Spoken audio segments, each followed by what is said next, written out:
बसकांगनी विधानसभा अधिवेशन तैबी कक्षाका हास्तेनि केबेंगने बदलनि अजामा जितेंद्र चौधरी आशाला आसाम हास्तेनि तांबोतांग मानजाकमानि न खबै ते बदल बदल इशु न तैबी कक्षाका केबेंगने बदलनि अजामा जितेंद्र चौधरी आशाला पुलियानो कक्षानो थाङै हास्तेनि केबेंगने बदलनि अजामा जितेंद्र चौधरी शाखा त्रिपुरा एसेम्बली वाखलाय जांनानै थाङै तंगो तागलाय बिसिनि बाजेट आबनो तैनो कायसकानि इशु न तै दालबिदाल कगला মিটিং হয়ে গেছে এবং এখানে প্রস্তাব হয়েছে 9 দিনের বাজেট হবে। তো এমনিতেই ট্রেজারি বেঞ্চের প্রতিশ্রুতি ছিল যে মাঝখানে একটা সেশন হয়নি, শীতকালীন সেশন বলে উইন্টার সেশন, তো একসাথে তারা 10 দিন করবেন। যাই হোক 10 দিন করেননি, 9 দিন করেছেন। আমরা বিরোধীরা সাধারণত সবসময় দাবি করে থাকি সব কটা ডিপার্টমেন্ট যাতে প্রশ্নোত্তরের বা অন্য যে কোনো উপায়ে সেই ডিপার্টমেন্টের কাজকর্ম সম্পর্কে প্রশ্ন তোলার জন্য একদিন সুযোগ পাওয়া যায়। তো ঠিক আছে, এটা আর কেন 10 দিন হলো না কথা আমি বলিনি, 9 দিন যথেষ্ট। 1 2 এই 9 দিনের মধ্যে বাজেট, তো এটা প্রশ্নোত্তর বাদেও বাজেট অধিবেশন যদি হয় এটা মিনিমাম তো 7 দিন করা উচিত। এখন সবটা মিলে একটা সেশন হয়নি, 9 দিন হবে। তো আমাদের বিরোধীদের ভূমিকা মানে কি? বিরোধীদের ভূমিকা মানে শুধু বিরোধিতা করা, সরকারের ভুল ভ্রান্তি ত্রুটি জনগণের কাছে দেওয়া প্রতিশ্রুতি পালনে তাদের নানাভাবে যদি এটাকে তারা এড়িয়ে যেতে চেষ্টা করে এবং জনগণের স্বার্থের বিরুদ্ধে যদি কাজ করে এটাকে তুলে ধরাই।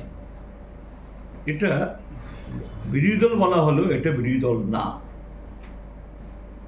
যে সরকার যাতে সত্যি সত্যি জনগণের হয়ে কাজ করতে পারে এবং জনসেবায় সরকারি অর্থ, জনগণের অর্থ ঠিক সেরকমভাবে তার সঠিকভাবে খরচ হয়, এই বিষয়গুলি তোলাই হলো বিরোধীদের দায়িত্ব।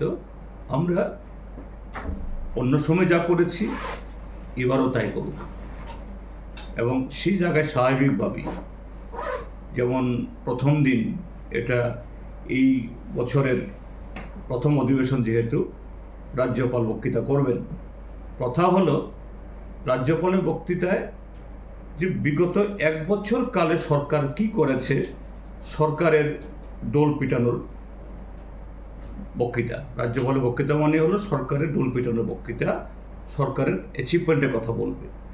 তো সেই জায়গায় তো সরকার তো নানাভাবে মাঠে ঘাটে এখন যেভাবে বলে বেড়াচ্ছেন, যেন এই ডাক্তার মানিক সাহাই ত্রিপুরার যে প্রথম মুখ্যমন্ত্রী, এর আগে কেউ মুখ্যমন্ত্রী হননি, তিনি ত্রিপুরাজ্যের মধ্যে রাস্তাঘাট, পানীয় জল, বিদ্যুৎ, হাসপাতাল সব তার আমলেই নির্মিত হয়েছে।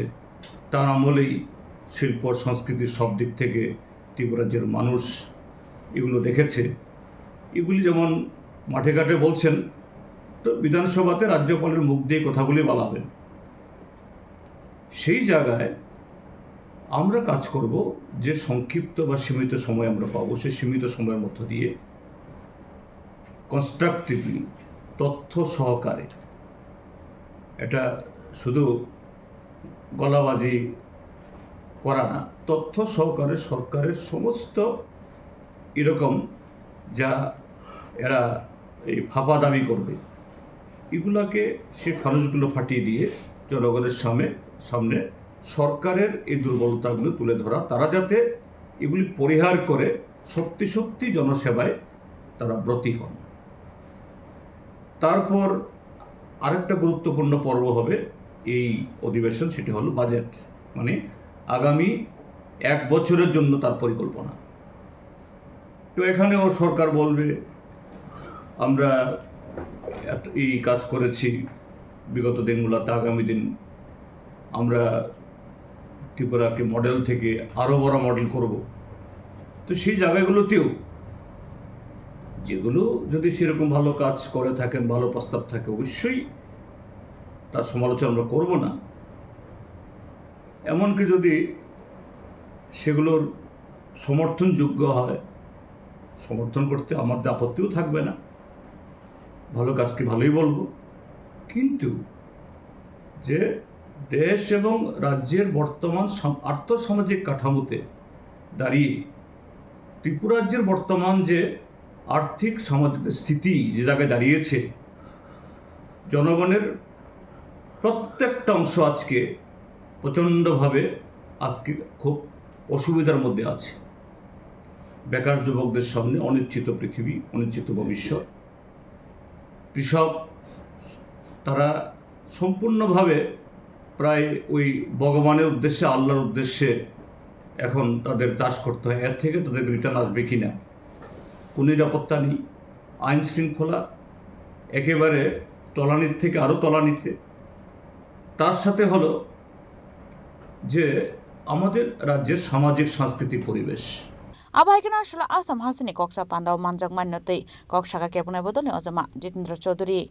যে আসামে সিপিআইএম আমরা খুবই যে সীমিত শক্তি আমাদের, 126টা কেন্দ্রের মধ্যে আমাদের তার 10% কেন্দ্রেও আমাদের এককভাবে লড়াই করার সে ক্ষমতা আমাদের নেই, সব জায়গাতে আমাদের উপস্থিতি নেই।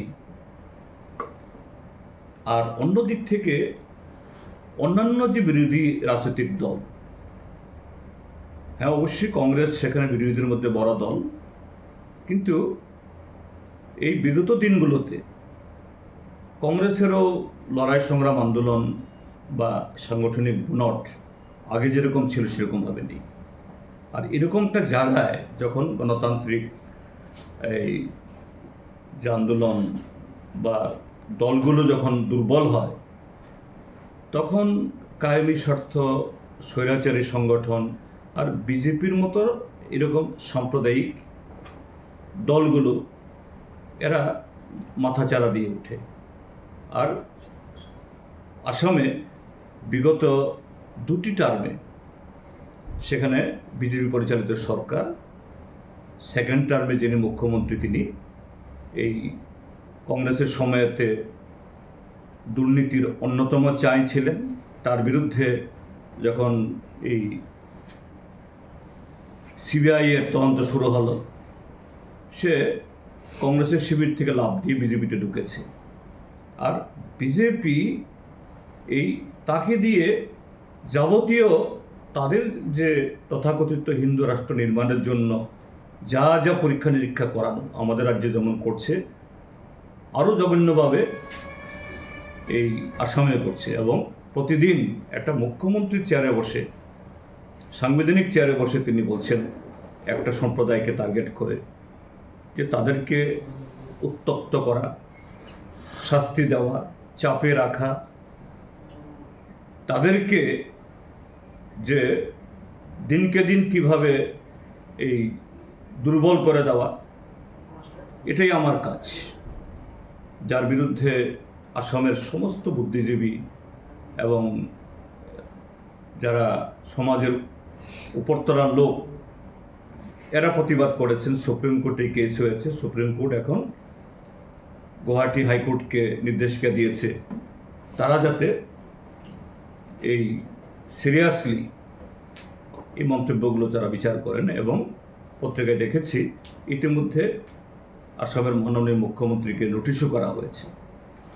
তো এরকম একটা পরিস্থিতিতে আসামে যেরকমভাবে আজকে সেখানকার রাজনৈতিক বা সামাজিক অর্থনৈতিক বাতাবরণ চলছে, এটা গোটা উত্তর পূর্বাঞ্চলের জন্য উদ্বেগজনক, সারা দেশের জন্য। তো তাকে যদি আমরা প্রতিহত না করতে পারি, তাহলে এটা শুধু আসাম না, গোটা উত্তর পূর্বাঞ্চলের ভবিষ্যতে আগামী দিনে অনিশ্চিত হবে। সারা দেশে এই শক্তি আরও বেশি যে ঠাঁই পাবে।